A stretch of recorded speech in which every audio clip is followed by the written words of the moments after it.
Hello, Bronco fans and football fans everywhere. Welcome to Broncos Breakdown on the MHRT network, as well as my channel, Broncos Breakdown, on YouTube.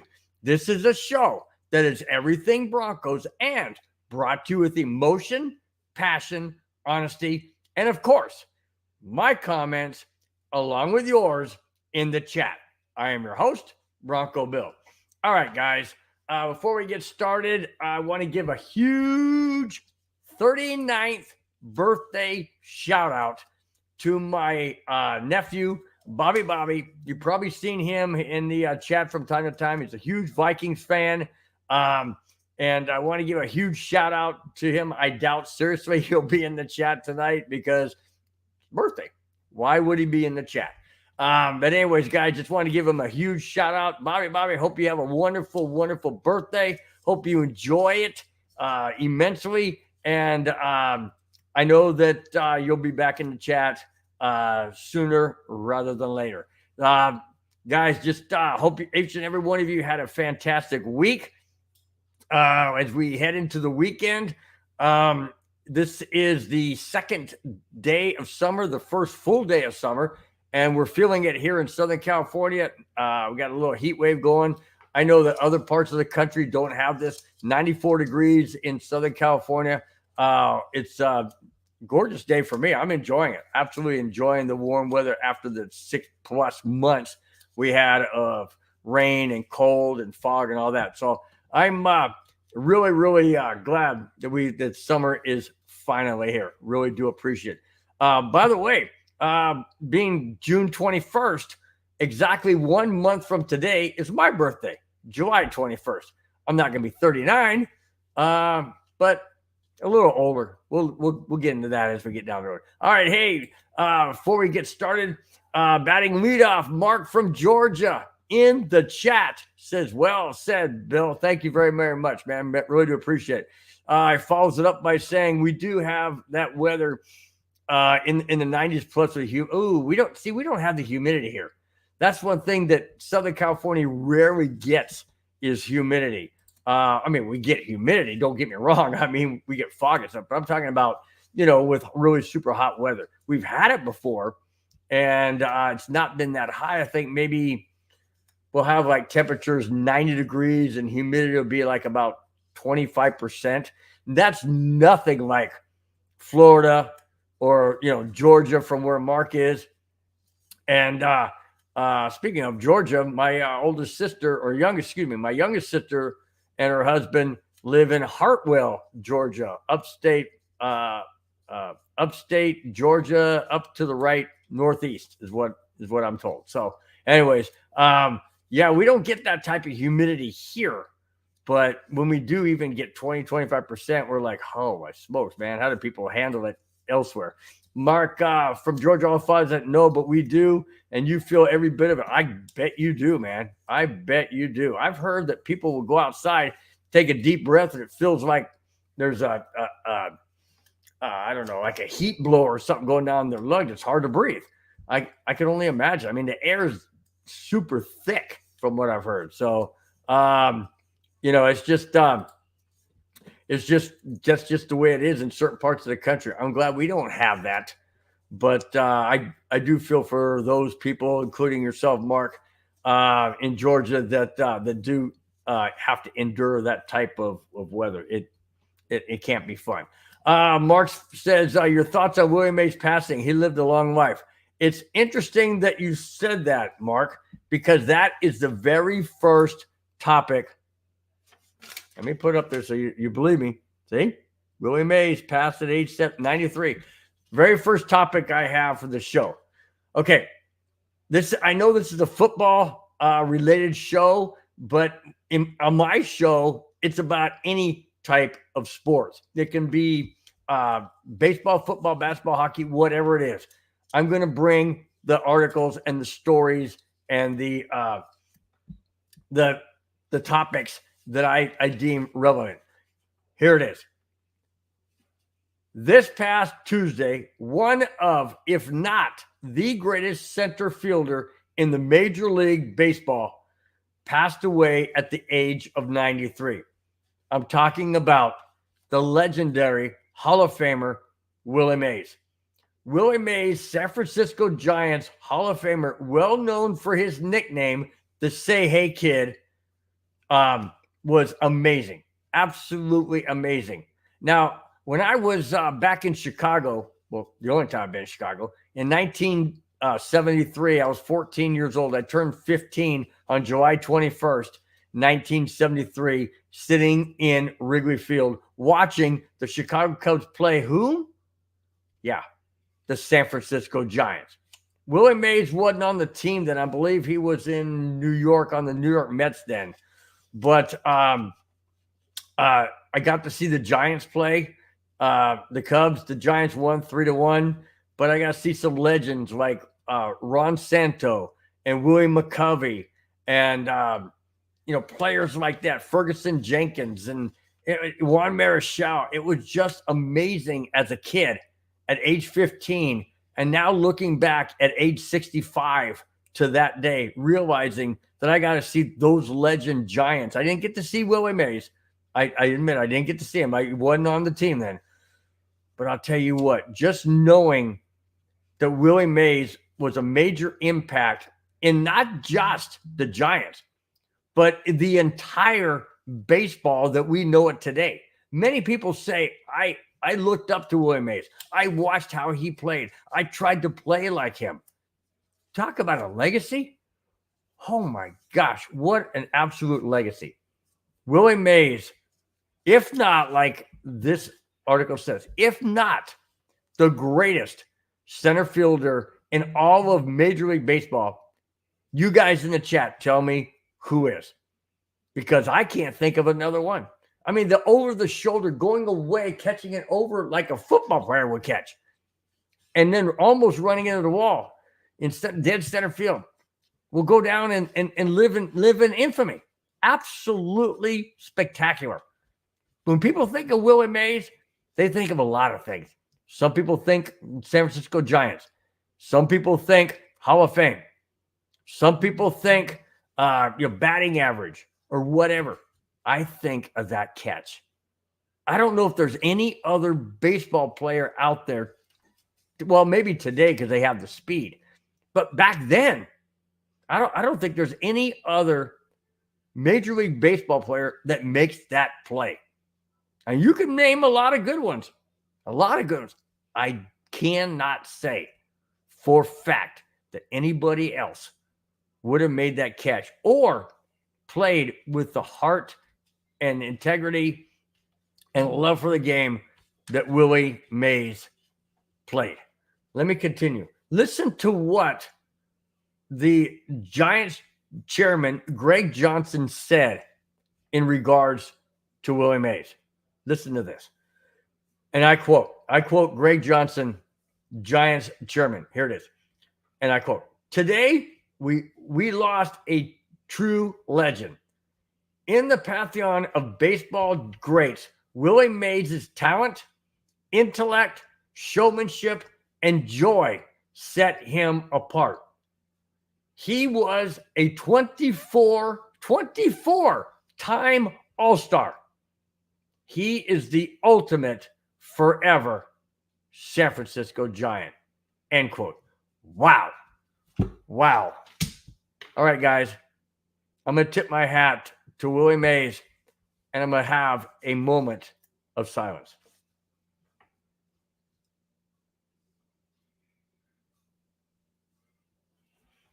All right, guys. Thanks, man. I'm not a Giants fan. I love playing baseball. I love playing baseball too. I love watching baseball. I love going to baseball games. But when a legend such as Willie Mays passes away and people talk about what he meant to the game or what he meant to the team or what he meant organization or just to people in general, you have to stop and pause and reflect and appreciate and show that appreciation. And Willie, 93 years old, but what a fantastic career, what a fantastic life you had, man. I'm going to go to some of the people in the chat. Mark, I'm going to go to Mark back in the chat. Back in the chat.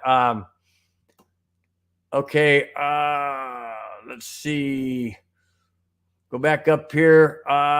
Graham batting second. Graham says, rest in peace. Absolutely agree. Absolutely agree. And then, I'm sorry. Let's go back here. Mark real quick says, well, your topic says the passing of a legend. So I figured that's what it's about.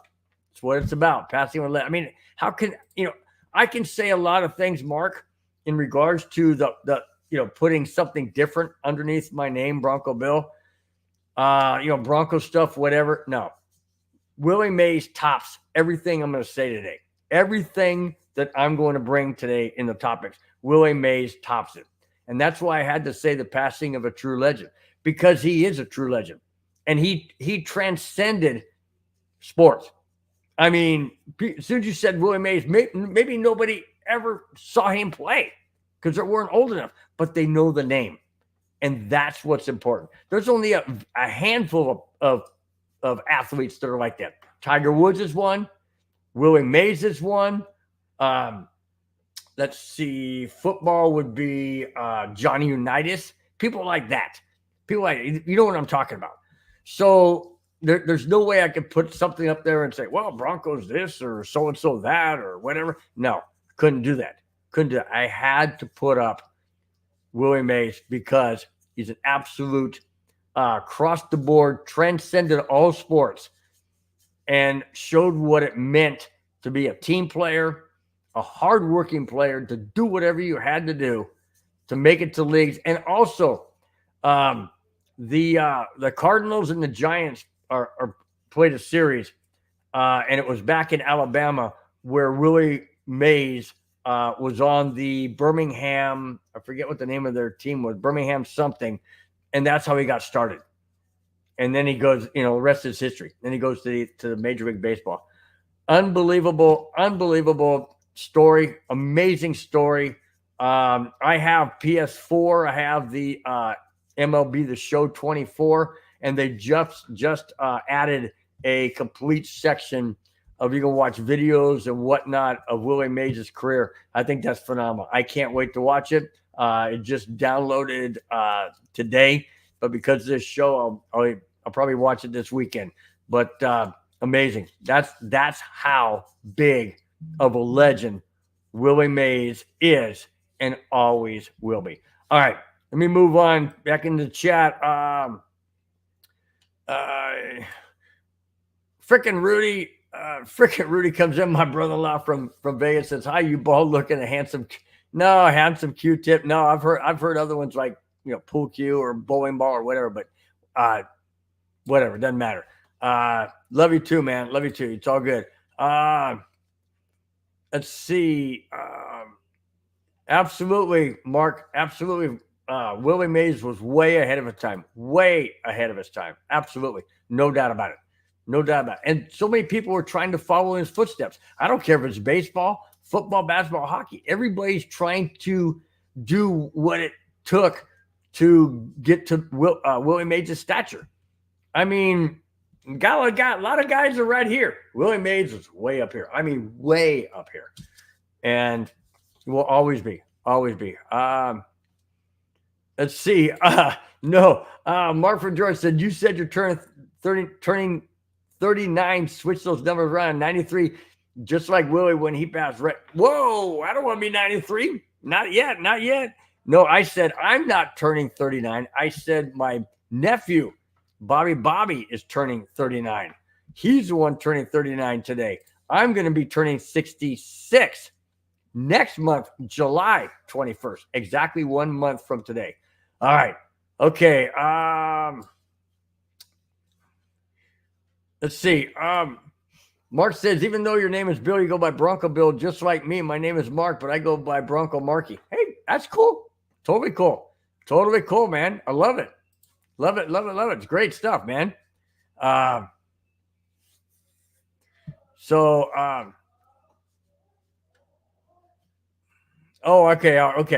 Mark says, I know, Bill, what you said. That's why I flipped the script. I want to see your reaction. Well, you saw my reaction, man. You saw my reaction, but it's all good. It's all good. Okay, let's move on. I got an update on the NFL being sued. Now, I mentioned this last week in my show that the NFL was being sued because of the price of the Sunday ticket. Well, the Sunday ticket is pretty pricey. It's $345 on YouTube. And the last time I bought, $349, $349. I can't remember. But anyways, $349, something like that. Anyways, way too expensive. And the NFL said, well, it's because, we want it for a certain clientele. We don't want it every day. I'm paraphrasing, but basically what they're saying is we don't want everyday Joe Blow to be able to get the Sunday ticket, because then they won't watch the network feeds like CBS, Fox, NBC, ABC. They won't watch them. Well, let me think about this a minute. All right, let me think about this. If I would subscribe, which I have in the past. I'm hoping that that the NFL has to pay, because then I hopefully I can get some money because I subscribe. But anyway, I digress. Okay, so the thing is this: I watch Bronco games. Okay, I would get the Sunday ticket so I could watch every single Bronco game. Now, the Broncos, like every other team or most other teams, have a primetime game. Well, when you have primetime games, it's not on the Sunday ticket. It's not. It's on ABC, NBC, CBS, Fox, whatever the primetime channel is carrying it, right? Okay. That's not going to be on the Sunday ticket.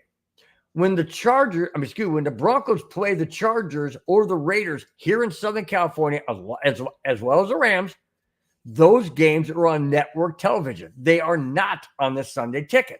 Why? Because it's a local broadcast. I'm in the Southern California, greater Los Angeles area. I get those games. Okay? That means I get 2 games every year, the Broncos Chargers on CBS. Okay? Not on Sunday ticket, not where I live. They're on Sunday ticket, but not where I live. And then I get 2 games from the Vegas Raiders because now they're closer to Southern California. So I get 2 games from them. Home and away. That's 4 games not on Sunday ticket in my area. Then the Broncos are on prime time. Okay. Sunday night, Thursday night this year, bam, 2 more games not on Sunday ticket. That's 6 games that are not on Sunday ticket out of a 17-game schedule. So that means I am watching network TV. And when the Broncos play the Chiefs, or they play the Vikings, or they play the Saints, or they play the Browns this year, Browns is primetime, or they play, whomever, those games are going to be on network TV.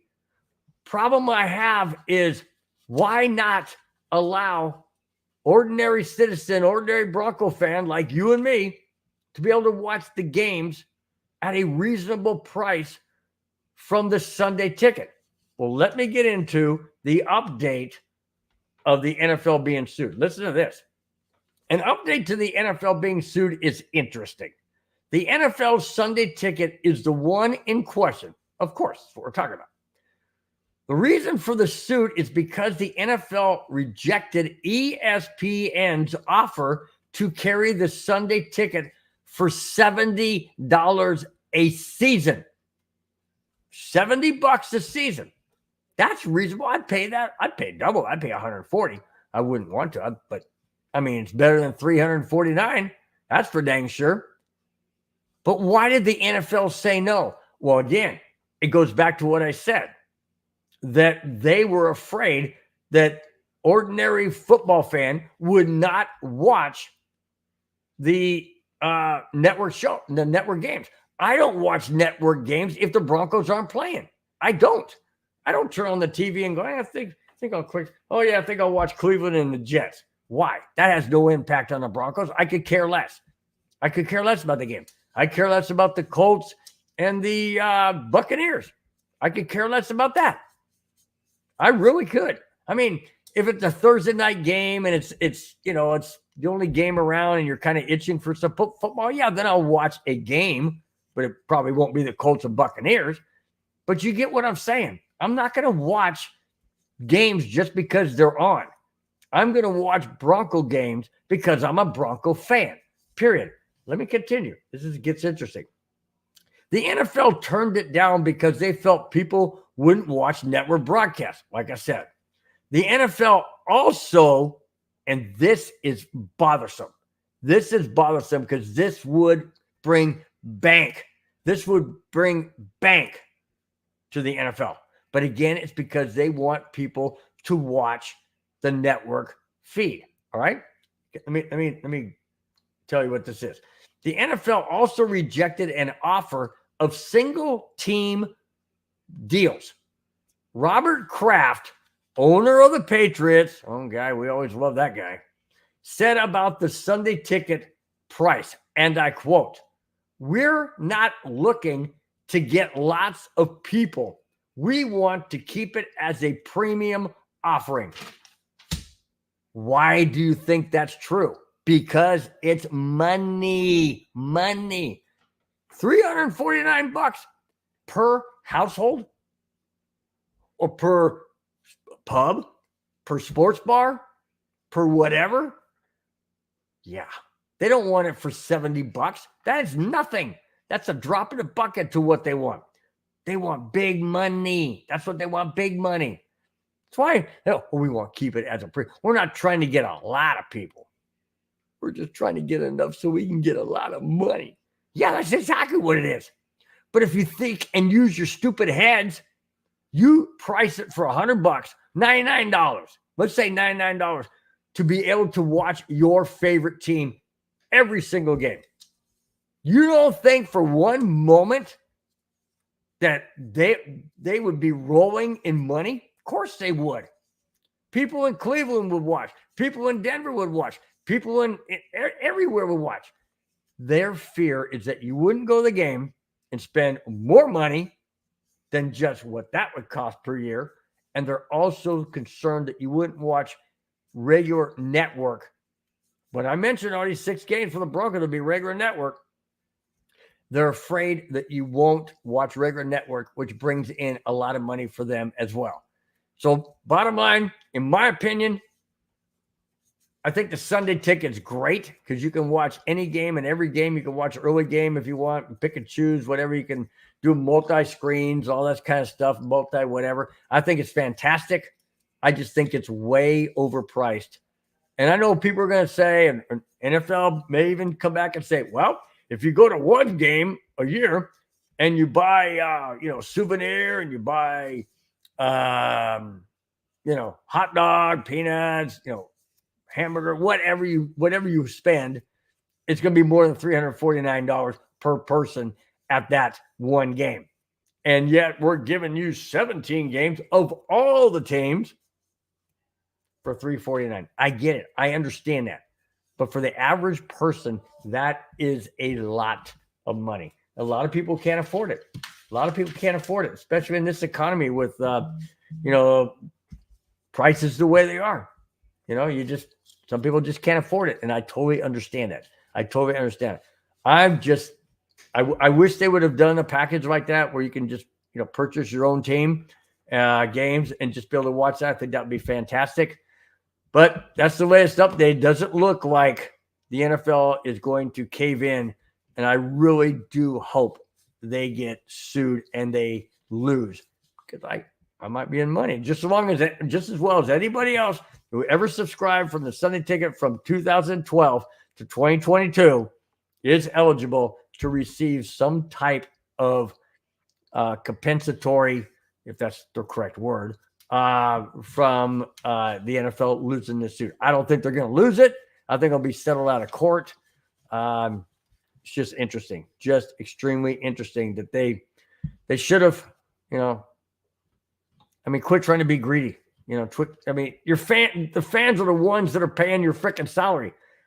Cut us a break, guys. Cut us a freaking break so we can still enjoy the game and the team that we want to watch. All right. Let's see. Mark from Georgia said, do you have a 2013 AFC Championship Denver Broncos ring on your right hand? It looks like it. No, it's not. Actually, my friend, it is just just basically a fan ring. I wouldn't say souvenir ring, but a fan ring. I'll show it right here. Back it up a little bit. You twist it here. It just has like the little Bronco thing. It's well worn. I can't really show it any closer. It says Denver. It says Denver right there. On the other side, it says Broncos. Right there, it's pretty worn. I've dropped it several times. And then a closer look at the front of it. That's all it is. And those are all fake diamonds, and they've been dropped many times. I've had this for so many years, Mark. Thanks for asking. Had it so many years. It's so funny. People will ask me, man, did you ever, is that a Super Bowl ring? I'm like, dude, you think that's a Super Bowl ring? Here, let me show you. Yeah, I've had people say, is that a Super Bowl ring? I should do this with them. That is a Super Bowl ring. Look at the size difference. Yeah, that's a replica Broncos Super Bowl 50 ring. No, I've had, like I said, I've had many people ask me, it's Super Bowl ring. They've asked me, did you ever play for the Broncos?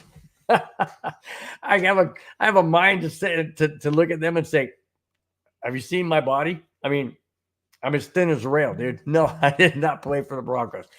And then they go, oh, so I've had some people say, hey, did you ever work for them? I'm really close to just wanting to be facetious and say, yeah, I work for them. I work for them. I retired from them about 5 years ago. And then give them a name and have them go freaking crazy to try and find it. No, I'm not that kind of guy. I'm not going to lie to them.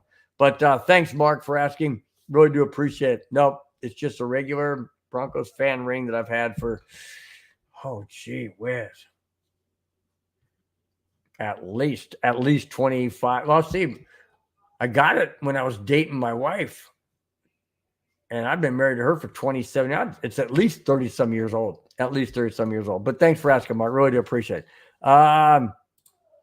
Mark says, that's awesome, Bill. You're lucky to get to see those games. It's better to watch that than the dirty turds. Yeah, exactly. Let's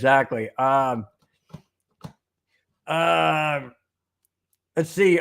Mark says, Sunday ticket isn't just not overpriced. It's overrated. People are not going to pay that. And I'll watch it on my phone live stream. You're right. You're absolutely right. They're not going to pay it. And, and right now they're keeping it pretty reasonable at $349. I say reasonable. Like I mentioned, about going to a game and spending all the, souvenir and, parking and drinks or whatever. So yeah, it's very true. It's very true that it's, I mean, to me, I look at 349. I'm like, good gosh, that's a big chunk out of my monthly amount. But if you break it up and save throughout the year, I don't know. Some people say, yeah, not a problem. Other people are like, yeah, well, let me add it up. I'm really only watching 10 Bronco games because the other 7 or 6 or 11 games, and another 6 are on prime time. So am I really getting my money's worth? That's all what people have to decide that for themselves. Absolutely have to decide for you. Let's see. Muhammad Badri says, howdy, Bill. I said, what's up, Muhammad? Nice to have you in the chat, my friend, as always. All right, guys, let me continue on. All right, here we go. Yep. Courtland Sutton is still at odds with the Denver Broncos. Courtland Sutton reported to the Broncos minicamp, but nothing has changed between himself and the Broncos. Sutton said, and I quote, the talks with the team more than a month ago when the contract issue became known are at a stalemate. When asked, end quote, when asked if he considered skipping the minicamp, he said, and I quote, it was definitely something that was considered. I wanted to make sure it was known about the conversation and the stalemate, but I also wanted it to be known that I love ball, end quote. Well, what message are you sending, Courtland? You're sending a message that says, I want a new contract. I want to get it redone, but I want to keep playing because I love this game. Okay, that's great. Let it be known that you love the game. We know you love the game. But do the Broncos love you enough to keep you on the team? Well, obviously, because they traded Jerry Jeudy and not you.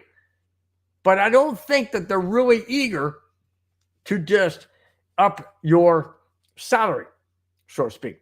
New contract. Why? Because it's all based on last year. I've said this many, many times. It's all based on last year. So it's more about your overall career and contract as opposed to just 1 year. Let me continue. He finished by saying, and I quote, "I hope that I'm part of this bigger picture.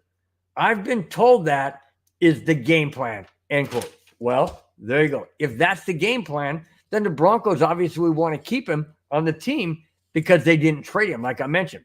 However, they're not real eager, like I mentioned, and it says right there that he hopes that he's part of the bigger picture, and that's what he's been told.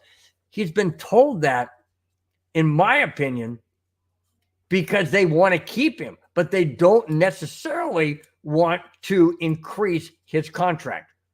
So there has to be some type of a happy medium. Sutton wants so much. Broncos want to close that gap. Which person or which organization, being Broncos, or which person, being George Paton, which one's going to crack first?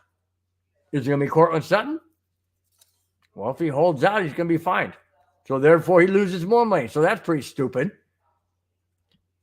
And if he doesn't hold out and he does come back and play, well, they can still work on a contract while he's playing. The contract, I mean, he's going to get his money this year. I know he wants it for years down the road. We'll work on that this year as you play, as you produce. Do what you did last year, Cortland, and then some. And I guarantee you, or pretty much guarantee you, that they would increase your salary. I bet you bottom dollar. But if you go out there and suck it up and stink up the joint, well, then again, why would they pay you the money if you have it? Isn't that what they did to Russell Wilson? They gave him all that money without ever seeing what he could produce. And it bit him in the butt. They're not willing to do that with Courtland Sutton. They got burned once. They got burned once. They're not going to want to get burned twice. So I doubt seriously they're going to pony up any money to Courtland Sutton prior to seeing what he does this year. Yeah, he had a good year last year. No doubt about it. No doubt about it. That's only the 1 year. Go back and prove it again, Courtland. I know a completely different quarterback. I get it. But go back and prove it again. And probably, most likely, the Broncos will give you that money. Can't guarantee it. I'm not George Paton. I'm just saying. It sounds like that's what they're looking for. They're looking for you, Courtland, to come back and show that last year wasn't just a flash in the pan. That's the kind of player you are and can be and will be. That, my friend, I think is what they're looking for. All right. Okay. Let me go down the line here. Mark says, I think his agent has been doing all the talking behind closed curtains. He's giving him bad advice, and his agent is known to be hard to work with. Well, there you go. Like I said last week, I'd fire the sucker. I'd fire him on the spot and say, hey, get this thing done.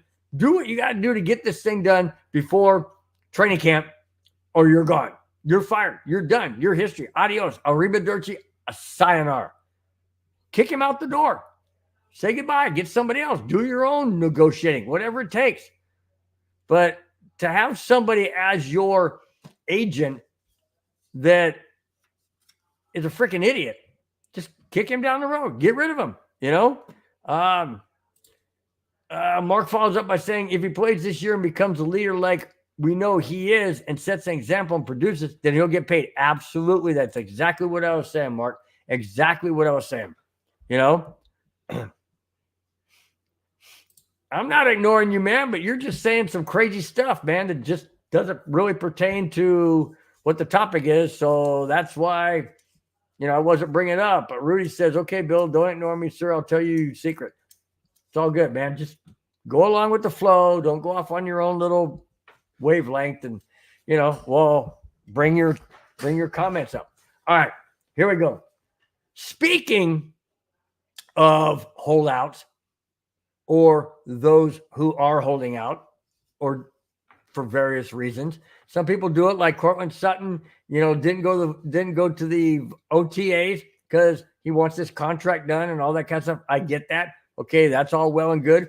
But, but here it is.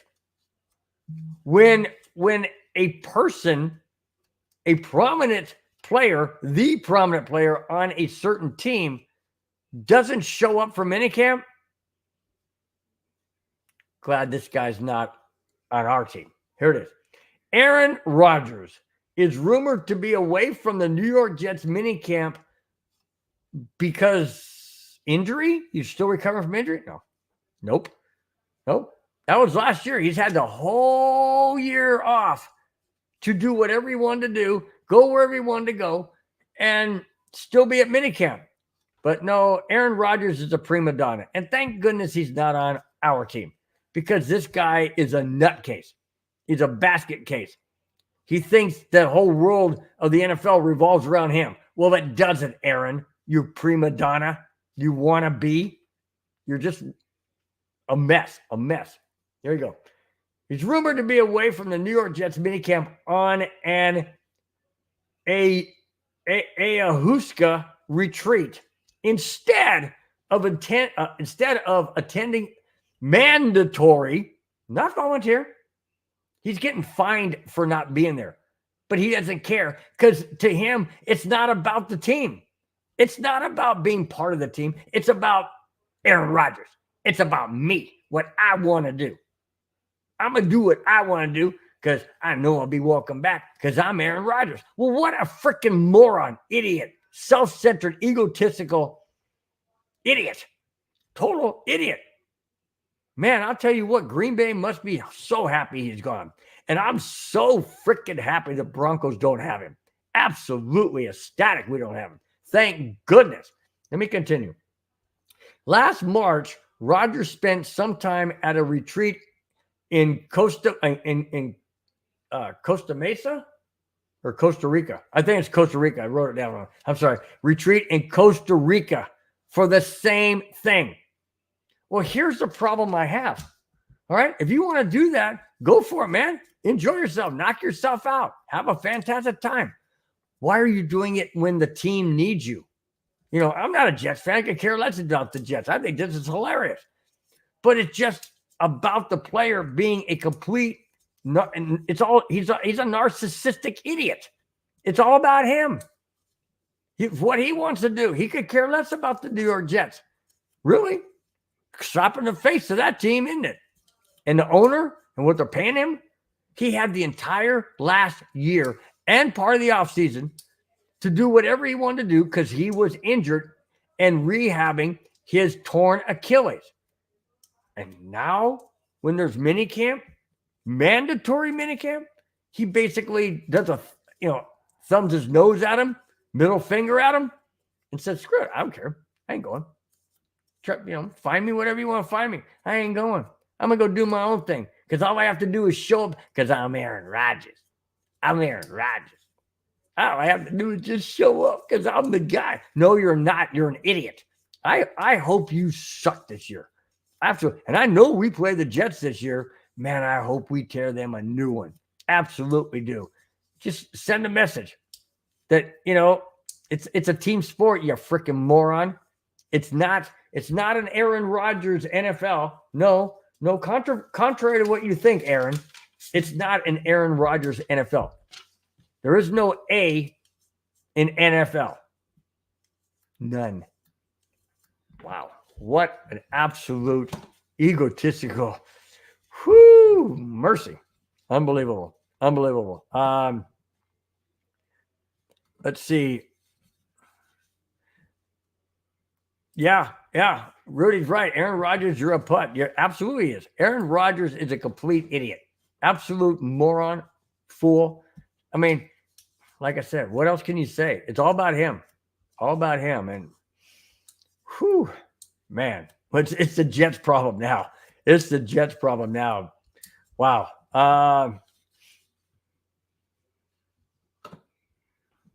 Let's see. Yeah, Mark from Georgia says, Mr. Self-Centered. Absolutely. Absolutely. No two ways about it. No two ways about it. All right. Broncos running back Jaleel McLaughlin has impressed offensive coordinator Joe Lombardi by his work ethic. McLaughlin gets McLaughlin gets to Broncos headquarters as early as 5:30 a.m. every morning to get into work done. Lombardi said, and I quote, "One thing you know about Jaleel is that he's going to work hard. Whatever you ask him to do, he's going to work at it. I don't know if there's anyone that works harder than him. His speed, his acceleration, his explosiveness has all been impressive this spring. Obviously, we're not in pads, but he's been outstanding," end quote. Wow. What high praise from the offensive coordinator, Joe Lombardi. Does that mean, though, that Williams is maybe taking a back seat to McLaughlin? Well, okay. I mean, so be it. We want our best players out there who are our best players. I don't care who it is. I mentioned it last week, talking about quarterback controversy. Is it going to be Jared Stidham? Is it going to be Zach Wilson? Is it going to be Bo Nix? Doesn't matter to me. I don't care who it is. All I want are Bronco wins. I want W's. After every single Bronco game, I want to see a W right by their name. I don't want to see an L. I don't want to see an O at all. So I don't care who our quarterback is. I know, guys, I'm excited to see what Bo Nix can do and that kind of thing. But when it comes to brass taxes, when it comes to the bottom line, I want to see Broncos win a game. Like I said, I don't care who's starting. I don't care who's playing, as long as it's the best players on the field for that game. That's what I want. If it's a Bo Nix, fantastic. If it's a Stidham, okay. If it's Zach Wilson, well, he better be the best we got. And if that's the case, man, he better shine or we're in deep kimchi. Whew, man, that not looking forward to that one. It's either going to be a Bo Nix or Jared Stidham, but I'll get into that. I do have something in regards to that as we move on. Let's see. Oh, Biggie Bronco in the chat. Biggie Bronco, how you doing, my friend? He said, that ain't nothing. I used to do it every day and didn't leave till 8 o'clock at night. I used to get to work at 5:30 a.m. and leave work at 8 at night in the dark. Oh, man, a 15-hour day? Well, considering the time you left or the time you got up, holy smokes, dude. That is crazy. That's crazy, man. That's a long freaking day. That's a long freaking day. My hat tips off. My hat tips off to you, the Big E, for doing that. Wow, that's crazy. D-Rock in the house. D-Rock in the chat says, Big Bill. I say, what's up, Big D-Rock? Nice to have you, my friend. Sounds great. That's glad that each and every one of you are in the chat. Really do appreciate it, man. Big E Bronco says he did concrete work for 25 years. Holy smokes, dude. That's got to be hard work. That's got to be hard work. I know I was doing new construction in ditches, laying 4-inch pipe for electrical, 6 feet deep, 8 feet deep, 10 feet deep, depending on where we were. And of course, I did that in my early 30s, late 20s. Yeah, late 20s, early 30s. Then I said, man, I got to get something easier. So I went to school district and worked in maintenance for 28 years. So, but yeah, I understand what you're saying. It's hard work. I never did concrete, but I watched those guys. Oh my gosh, man. Amazing, ability to be able to do that, obviously, when you're young. But man, that's some tough work, dude. That's some tough work right there. All right. Mark Schlereth talks about Bo Nix. Now, this is what goes back to what we were saying a little bit earlier in the chat about, quarterback and all that kind of stuff, who should be the starter in that. Mark Schlereth has never held back on what he feels regarding anything, but especially about the Broncos. Given the quarterback competition, Mark Schlereth had this to say, and I quote, "If Bo Nix isn't your starter, then did Denver miss on taking Nix at number 12? Well, my answer to that is depends. Do they miss on him because they want him to be the starting quarterback? He just isn't ready at the NFL level. I mean, he was great in college, but is he at the NFL level? If not, sit him for a year. Let him watch Jarrett Stidham. I know, guys, it'll be a tough pill to swallow.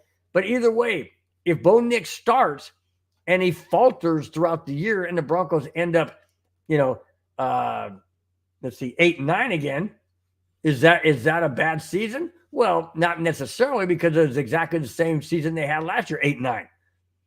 Or if you start Stidham and the Broncos go 8-9, is that a bad season? No. Again, not necessarily, because that's what we got last year. But it would give Bo Nix a year to watch and learn the NFL system. That's what we're talking about. Listen to what Mark Schlereth said, and I continue. I'm still quoting him. Everything they said about Nix was Bo started 61 games, has a supercomputer as a processor, meaning he's thinking, is incredibly accurate, was the best college red zone quarterback in the nation, had the best completion percentage, and never fumbled while at Oregon. Okay, those end quote. Those are all well and good stats, but they're college stats. NFL's different. NFL's faster. NFL's bigger. NFL hits harder. NFL schemes differently. Offense, defense, they scheme differently. They learn. They adapt. They progress.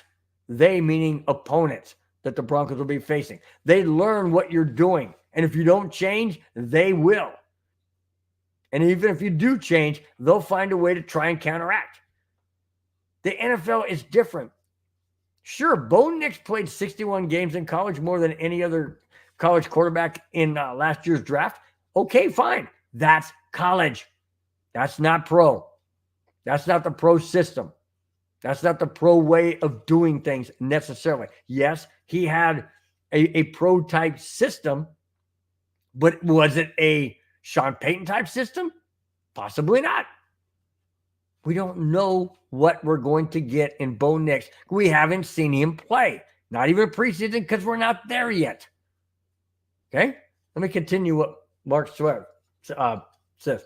Mark Schlereth's point is, why draft a quarterback at number 12 if you don't plan on playing him? Okay?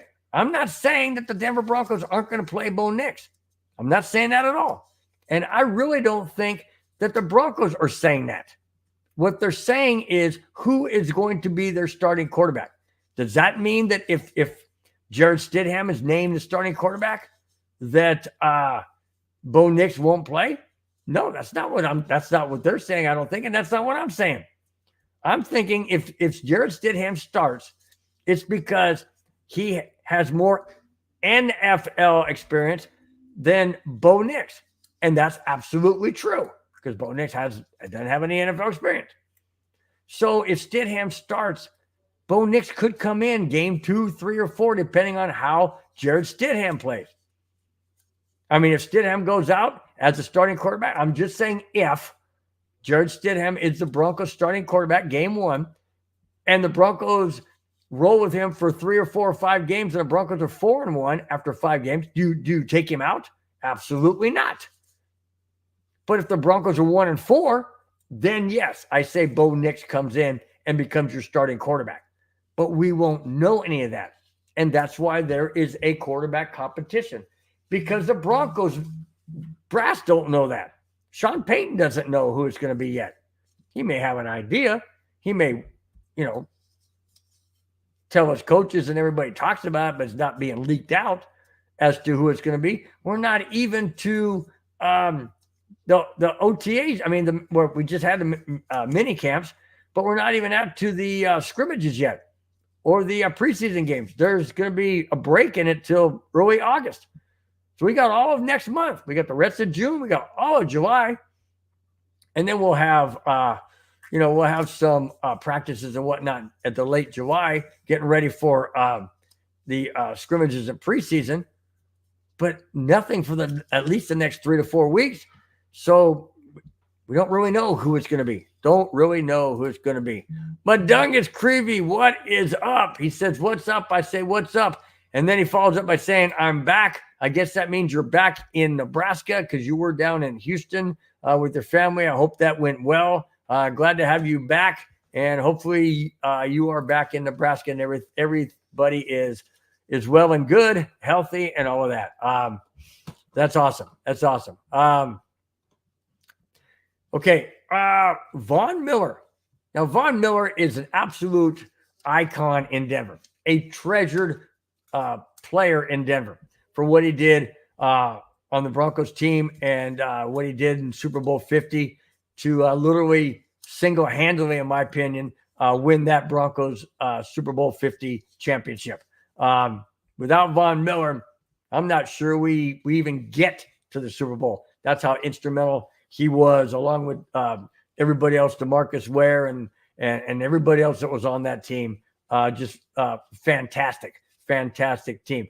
Listen to what Von Miller had to say recently. Von Miller played with Peyton Manning and even thanked him for being on the Broncos. But does Von Miller believe that Peyton Manning is the GOAT, greatest of all time? Okay. Well, during the Chiefs ring ceremony, Patrick Mahomes posted a picture with the rings, not ring, rings, all three of them, like this. Had all three of them like that. Miller commented on the post with the GOAT emoji. Really? Patrick Mahomes, the GOAT? Okay, let me continue. This isn't sitting well in Broncos country because it's the Chiefs, as well as many Broncos fans, including myself, feel Peyton Manning is higher all time than Patrick Mahomes. I totally agree. And here's why I agree. Okay.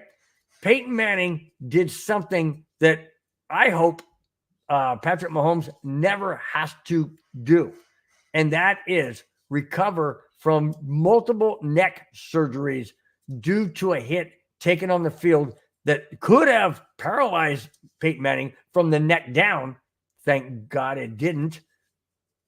And also could have ended his career at that point, which it did not.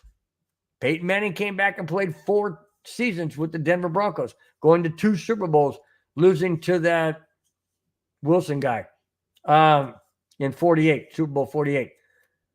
But he came back and played at a very high efficiency. Yes, he lost a little bit in that Super Bowl season and championship. Sure he did.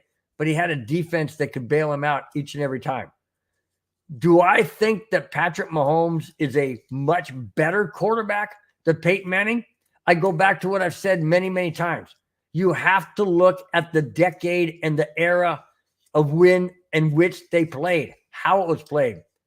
Okay? Peyton Manning played in a different type of system and game of the NFL that is played now. Patrick Mahomes has 3 Super Bowls. That's true.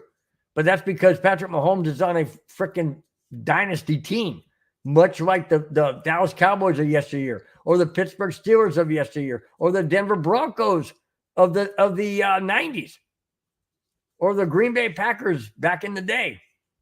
I mean, they're dynasties. How about the you can't say dynasty without saying New England Patriots, of course. So, it all has to do with the teams that you're on. Did Peyton Manning do what Peyton Manning did under the circumstances that he had to endure? Absolutely. And he got it done at a high proficiency. His thinking process, the way he could look at the game, the defense, and just go right into the play and audible into that play that made him a legend and will be a legend and will be a first ballot Hall of Famer. No doubt about it. Am I taking anything away from Patrick Mahomes? Absolutely not. What I'm saying is, Vaughn, think about it. Yes, he's got 3 Super Bowl rings. Peyton Manning has 2. John Elway has 2 as a player, 3 total. Von Miller has 2, 1 Broncos and 1 on Rams. But can you say that Patrick Mahomes is the greatest of all time? No. You got to count in Tom Brady. Tom Brady has more Super Bowl wins than Patrick Mahomes. So if you're basing it on Super Bowl wins, that's not true, Vaughn. That's not true. You can't say he's the GOAT. Maybe in this era of where we are now, yes, I would have to agree. Because Peyton Manning isn't playing anymore. Tom Brady isn't playing anymore. So you have to look at the teams that have quarterbacks now that have that type of accomplishments. So yes, at this point in time, I would say Patrick Mahomes is this generation's, this decade's GOAT. Yes, I would agree with that. But that's not what you said, Vaughn. You didn't say that. You just said he's the GOAT.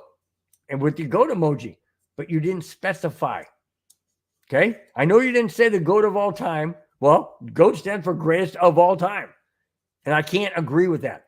I would have to agree with he's the greatest at this decade, in this generation, but not the greatest quarterback of all time. Sorry to disagree with you, Vaughn, but you can't say he's the greatest of all time when Tom Brady has doubled him in rings. And he did it with 2 different teams. 2 different teams. All right? Okay, I move on. Okay, here we go. The main topic of the show is David Shaw joins the Denver Broncos. You're like, David Shaw, God, that name is familiar. Why is it so familiar? Well, I'll tell you why he's familiar. Because he was interviewed for the Broncos head coach in 2023 that ultimately went to Sean Payton. Okay. So you're going, wow. Well, it says that the topic of the show, main topic is David Shaw joins the Broncos. As what? Why would David Shaw be joining the Broncos if we got Sean Payton? Here we go. Let me tell you. Former Stanford head coach David Shaw was hired by George Payton. Shaw moves into the personnel side of football operations as the senior personnel executive. Shaw, if you remembered, interviewed for the Broncos head coaching job in 2023. That's what exactly right. Shaw is the Stanford Cardinal all-time winningest head coach. Wow. And they brought him on as a senior personnel executive. What does that mean for George Payton? Is George Payton's job in jeopardy? I don't know. Why would he bring him on if he thought his job was in jeopardy? I mean, if you're a GM, would you hire somebody that you thought would, take over your job, your position anytime soon? I sure wouldn't. I don't think that's what George Payton was doing. I think what it is this is coming from Greg Penner and the Walton Penner ownership group. There's a lot of Stanford ties. Condoleezza Rice has Stanford ties. So does Greg Penner. So does his wife as well. So I just think that they've watched this guy. They've admired him. They see how he works with college people or college players. He's going to be instrumental in scouting and evaluating player personnel, obviously, seeing who's the best fit for a certain role, whatever. I just don't know if George Payton's job is 100% secure. I don't know. Doesn't matter. I mean, being a Bronco fan, I kind of wish him all the best. I don't know what's going to transpire. But hey, if David Shaw is going in there and he's evaluating these college players and he's doing some scouting with the scouts and he's reporting back to Greg Penner and the ownership group, hey, great. That's fantastic. Absolutely. Let's just all work like spokes, guys. Let's all just work like spokes and just make this thing work. Let's get the ball rolling. Let's get the wheel turning. Let's get a move on. Let's make this thing work. All right. Speaking of the Chiefs a little earlier, this is somewhat hilarious. It couldn't happen to a more hated team. I think it's kind of funny, hilarious, kind of interesting. Here it is. Listen to this. The Kansas City Chiefs owners shelled out $40,000 each for Super Bowl rings to each player. $40,000 to each player, each executive, anybody affiliated with the Kansas City Chiefs. All right, that's all well and good. That's what owners do when you win championships. Let me continue. But something was wrong. The back-to-back champions couldn't defend against a major typo that was engraved into the ring. Now, I'll show you what I'm talking about. I've got a Broncos championship ring, well, replica ring here. See if you can see inside. Well, let me turn upside down. Or the way. See if you can see inside. Okay, see inside how it says the scores? Right there it says, let me get it right, Bill. It says Broncos 23-13 against the Steelers, 2018 against the Patriots, and 24-10 against the Panthers. Okay? That's what it says inside the ring. Guess what? Inside the Chiefs ring, it says something completely different. Okay? Not anything bad or anything, but just a typo. All right? Here it goes. The Kansas City Chiefs were division winners and therefore didn't play in the first round of the playoffs. When they did play against the Miami Dolphins, which was round 2 basically, it was 1 versus number 6. Number 1 versus number 6. However, the ring was engraved as number 1 versus number 7. The Steelers were the number 7 team, not Miami. Most players didn't really care, but I find that extremely interesting. Extremely interesting. Hey, you can look at it as, hey, we got a collector's item. That never happened, so now the ring's worth more. Well, you can look at it that way. Or you can look at it and go, who came up with that bonehead idea?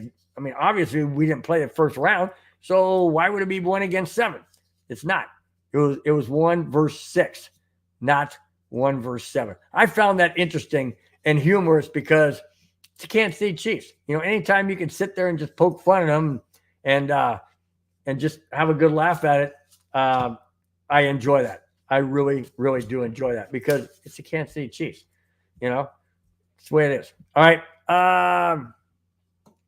Let's see. D-Rock says, strange coincidence. The morning of David Shaw hiring, I was meal prepping and thought of him. No idea why. About an hour later, we signed him. Wow, man. Maybe you got some type of ESP or something. I don't know. That's crazy, dude. Hey, like you said, strange coincidence. Just never know, man. Never know. He pops into your head and then he signs a contract with the Broncos. So, hey, maybe you got some pull there, D-Rock. Not sure. Maybe you got some pull. Travis Johnson in the chat. Thank you so much, Travis, for being in the chat and on the show. Really do appreciate it. Says George has made some good moves, but letting GB trick you. Green Bay? Probably Green Bay trick you into Nate. Yeah, there you go. Letting Green Bay trick you into Nathaniel Hackett and Russell Wilson. He has to go for that alone. And don't give me, he got Bo Nix. Sean got Bo, not George. Yeah, that's true. That's true. I did like the hiring of George Payton when we got him. I really did. I thought that was a good move coming from Minnesota. But he hasn't really, lately he hasn't really done anything. And that bothers me. That bothers me because as a GM, you want a really good, solid GM that will make all the right moves, or at least hopefully most of the right moves, and not mortgage the farm like they did to get Russell Wilson and then let him go and eat all that money and then have Nathaniel Hackett just ruin the team for at least 2 years that we know of, because it was ruined last year because Sean Payton had to dumb it down with Russell Wilson. So, yeah, no, I agree with you, Travis. I really do. Really do agree with you. And really do appreciate your comment. Thanks so much. All right, guys. On the heels of the Kansas City laughter with the ring, I now bring you this week's Jackass of the Week.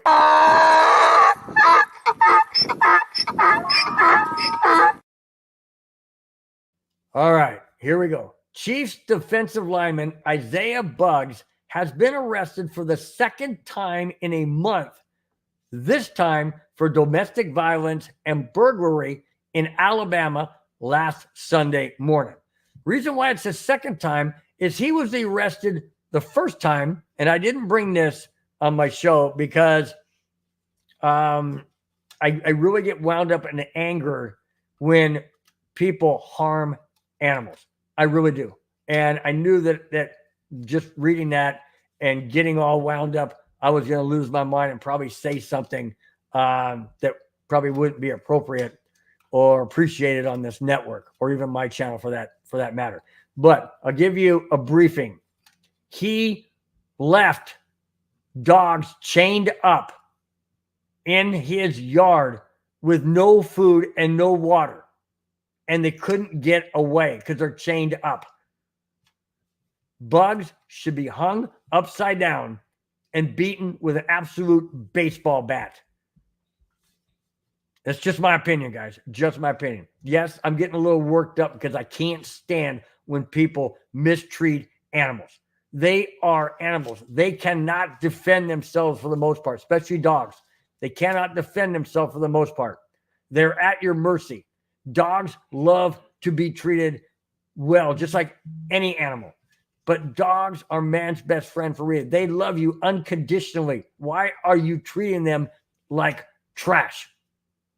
And I'm sorry I get wound up. And yes, I knew that when I brought this in, I was going to go back to that story, but I can't help it. I hope this guy suffers. I hope he has a horrible season this coming season in Kansas City. I hope he has a horrible season. And I almost want to go so far to say I hope his career's ended, but I'm not going to say that, even though I did. I'm not going to say that that's what I want. But to be arrested second time in less than a month, domestic violence and burglary in Alabama last Sunday morning. Buggs' agent says his victim is being targeted to force the closure of the hookah lounge he owns in the Tuscaloosa area. No further details were available, and the Chiefs have not commented on Buggs at all. Okay? Well, what's that tell you about the Chiefs? That tells you about the Chiefs. If they didn't get rid of this guy after the animal abuse charge and animal cruelty, and now he's being arrested for domestic violence and burglary, and the Chiefs aren't doing anything about this guy? They haven't cut him yet? Chiefs are a mess. Chiefs are absolutely a mess. And that organization, I didn't like the Chiefs before. I never have. And now I really can't stand them because they are not doing anything about this situation. This is the second time in less than a month that we have the same guy with animal cruelty and now domestic violence and burglary in less than a month. And the Chiefs are like, we have no comment. Well, I understand they want to keep it in-house because that's what organizations do. They want to take care of it in-house. Well, that's fine. That's all well and good. You can take care of it in-house. Cut this guy. Let him go. He's not, they said, well, he's a great player. So what? So freaking what? He is a cancer in the locker room.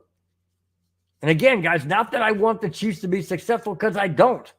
But this is not about the Chiefs. It's not about whether or not I want them to be successful or not. This is about a person who is an absolute, and I don't want to use the word animal because he was cruel to them, but he's an absolute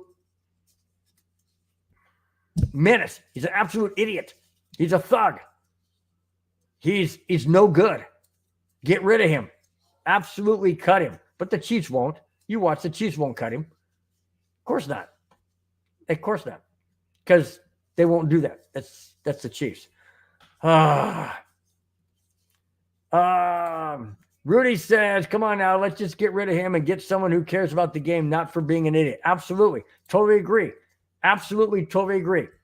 You know, I mean, maybe he cares about the game, but he obviously doesn't care about his dogs. That's for sure. You know, and if he was punishing them, that's not what you do. You don't do that to animals. You don't. He has no business whatsoever being an owner of any animals.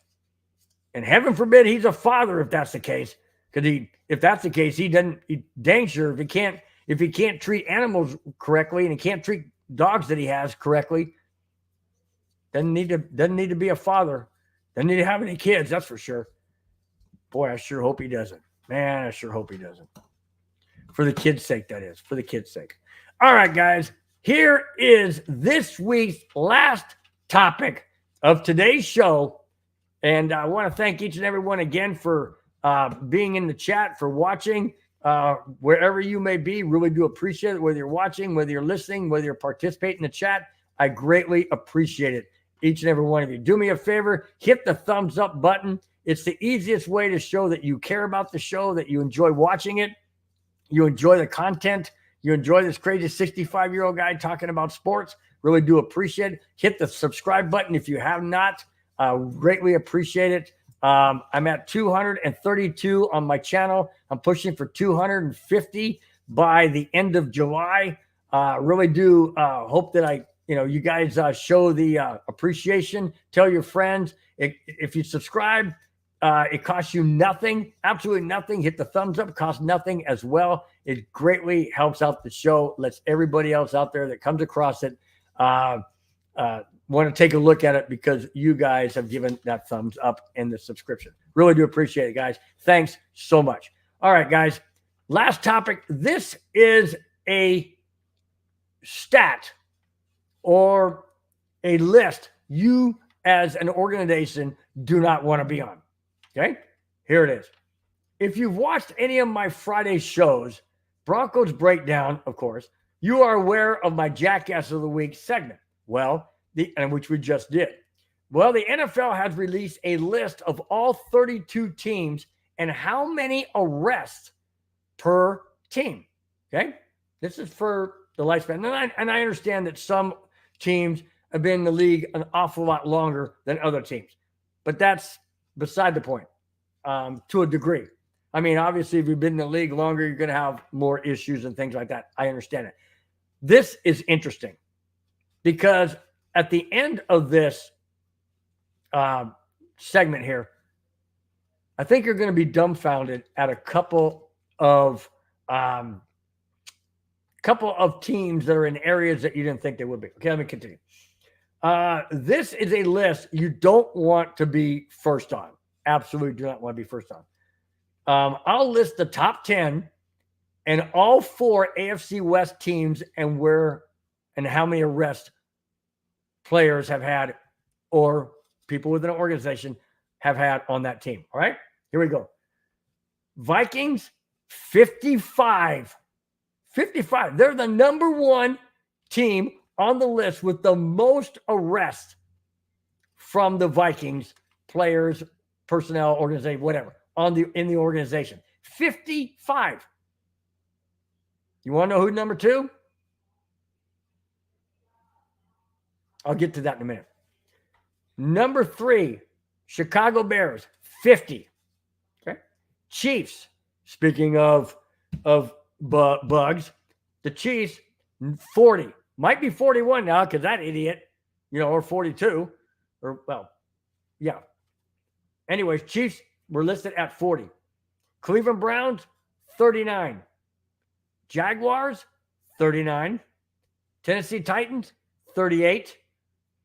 Tampa Bay Buccaneers, 37.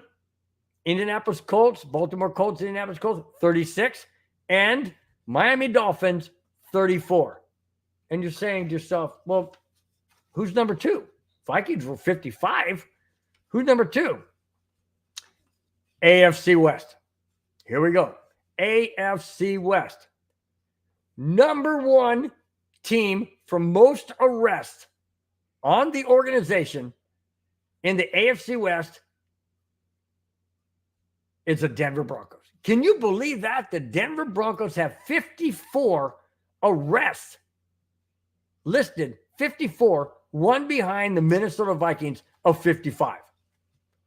Holy smokes. And I know it's like, it's DUIs or breaking and entering. It was, I can name, some of the players and whatnot, but 54. Number 2. Wait a minute. Let me go back to Broncos. 54. Wouldn't that be the Oakland/Vegas Raiders? I mean, come on. The Raiders are the Raiders. They would have 54, right? Not Denver. No. Denver Broncos, 54. Okay. Number 2 in the AFC West. That's got to be the Raiders. I mean, there's no doubt it's got to be the Raiders. Nope. Kansas City Chiefs, number 40. I mentioned it earlier. Chiefs at 40. Okay. Well, number 3, without a doubt, has to be the Raiders. There is no question. Yes, there is. Chargers, 27. Broncos, 54. Chiefs, 40. Chargers, 27. Raiders, 25. That's it. 25 arrests on the Raiders organization. Broncos have doubled that and then some with 54. Unfreaking believable. Unbelievable. I never would have thought in a million years the Broncos would have been second. I wouldn't have thought the Broncos would have been anywhere near there. But they are. They're second at 54. The Vikings own the crown at 55. Wow. Never saw that coming either. Never saw that coming whatsoever. That is absolutely mind-boggling to me. Mind-boggling that the Raiders only have 25 arrests in their organization. Broncos at 54.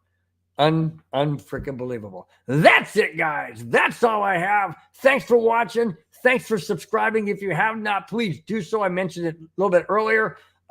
Thank you so much, each and every one of you, week in and week out on this Friday and every Friday, giving up an hour plus of your time, a little over an hour and 17 minutes of your evening on a Friday night, wherever you may be, taking out the time to watch and listen to this crazy guy talk sports.